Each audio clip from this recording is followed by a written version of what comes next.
Hello guys, welcome back to my channel. তো আমি একটু রেডি হচ্ছিলাম দিদার বাড়ি যাব বলে। তো এই মারাত্মক গরমে তো মেকআপও করা যাবে না, আর দেখছোই তো কীরকম ঘেমে যাচ্ছি আমি। তো একটু টিভি দেখতে দেখতে আমি মানে সাজুগুজু করে নিচ্ছিলাম। তো বেশি কিছু না, খালি চোখে একটু কাজল দিয়েছি, মাস্কারা, আর হালকা একটু শ্যাডো দিয়েছি চোখে, আর লিপস্টিক দিয়েছি একটু, ব্যাস, আর কিছুই না। আর কিছু দিইনি মুখে, কারণ এই গরমের মধ্যে মুখে এমনিতেই পিম্পল বেরিয়ে গেছে, আর তার মধ্যে যদি আরও কিছু মুখে দিই তাহলে মারাত্মক অবস্থা হয়ে যাবে আমার মুখের। আর অনেক কষ্টে মুখের পিম্পলগুলো কমিয়েছিলাম, বাসে করে আসতে গিয়ে মুখে পুরো পিম্পল হয়ে গেছে আমার। তো একটু সাজুগুজু করতে করতে এই যে এই সিরিয়ালটা দেখছিলাম। তো এই সিরিয়ালটা বেশ ভালোই। তো হালকা করে একটু আইয়ের শ্যাডো লাগাচ্ছিলাম চোখে। ওই ব্রাউন কালারের শ্যাডোটা আমার তো খুবই পছন্দ। এটা আমার প্যালেটের মধ্যে একটা ব্রাউন কালার শেড আছে, ওই শেডটা আমার খুব পছন্দ, তো ওইটা আমি লাগাচ্ছিলাম।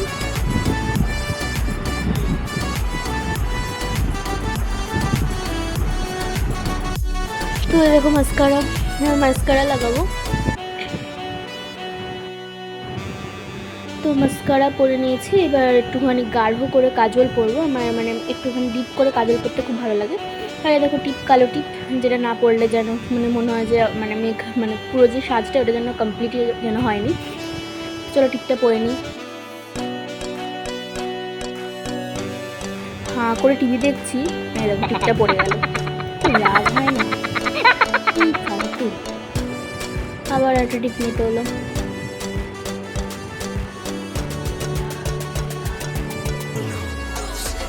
এই দেখো, টিপটাই লাগে না, হ্যাঁ লেগেছে।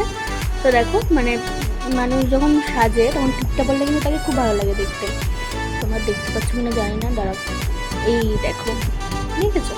টিপ পরলে কিন্তু সবসময় সবাইকেই ভালো লাগে। নিজের প্রশংসা করছি না, বাট বলছি যে টিপটা পরলে সবাইকে সুন্দর লাগে দেখতে। সে তুমি নাই সাজো আর সাজো, টিপটা পরলে ভালো লাগবে। তো এই দেখো, চুলটা বেঁধে নিয়েছি সুন্দর করে। আরও একটা জিনিস বাকি, এই দেখো সানগ্লাস তো বাকি ছিল, কারণ বাইরে এত রোদ, সানগ্লাস না পরলে হয় নাকি। তো মাসির বাড়ি থেকে বেরোলাম, তো ওয়েট করছিলাম যে টোটো কখন আসবে, টোটোর জন্য ওয়েট করছিলাম। ওয়েট করছিলাম কখন গাড়ি আসবে। এই দেখো গাড়িও এসে গেছে, গাড়িতে উঠেও পড়েছি। আর এই দেখো মাসির ছোটো মেয়ে তো ডান্স করছে যে কি মজা, দিদার বাড়ি যাব। আর গাড়ির দুপাশে কিন্তু অনেক জমি, বড় বড় মাঠ, অনেক ফসল চাষ হয়েছে আর কি। তো খুব ভালো লাগছিলো, এত সবুজ শহরের দিকে তো দেখা যায় না, আর গ্রামের দিকে তো অনেক গাছপালা থাকে, ভালোই লাগছিলো। তো এই দেখো ব্রিজ, এখানে সেতু মতন ছিল, তার উপর দিয়ে যাচ্ছিল। তো বসে বসে তো পুরো বোর হচ্ছিলাম, কারণ মাসি বাড়ির থেকে দিদা বাড়ি প্রায় অনেকটাই দূরে। করিমপুর থেকে পিসি বাড়ি থেকে মাসি বাড়ি অনেকটাই কাছে, আর মাসি বাড়ি থেকে দিদা বাড়ি আবার অনেকটাই দূরে। তো কখন যে পৌঁছাবে সেটাই ভাবছিলাম, দেখছিলাম। তো আমার চশমাটা কিন্তু জানিও কেমন হয়েছে, মিশো থেকে নিয়েছিলাম। চশমাটার দাম 300 টাকা পড়েছিল। চশমাটা কিন্তু আমার খুব ভালো লেগেছে।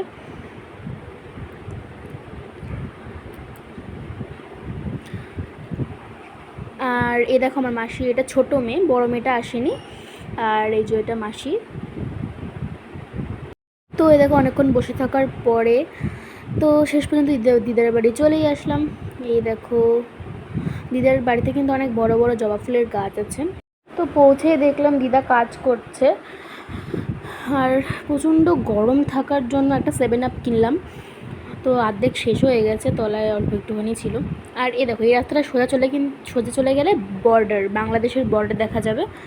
আর এই দেখো বাড়ির দিকে এবার যাব, করিমপুরে পিসির বাড়িতে যাব। তো আমরা হাসাহাসি করছিলাম, একটুখানি মজা করছিলাম।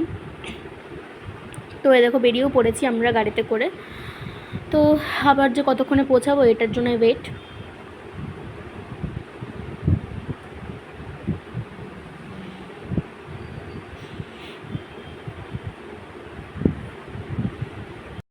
আর দিদা কিন্তু অনেক কিছু প্যাক করে দিয়েছিল, এই যে বস্তা দেখতে পাচ্ছ, পুরো ভারী ভারী বস্তা।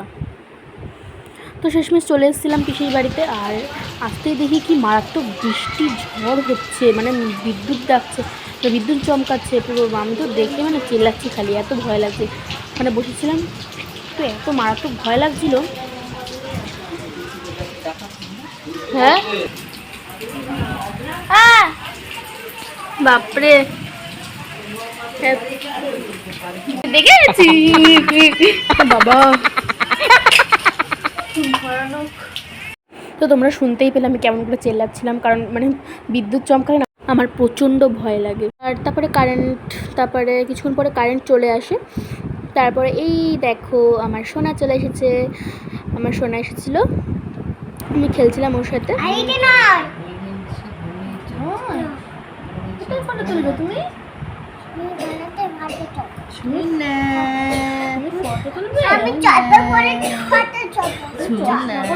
আচ্ছা এখানে বসো, এখানে বসো।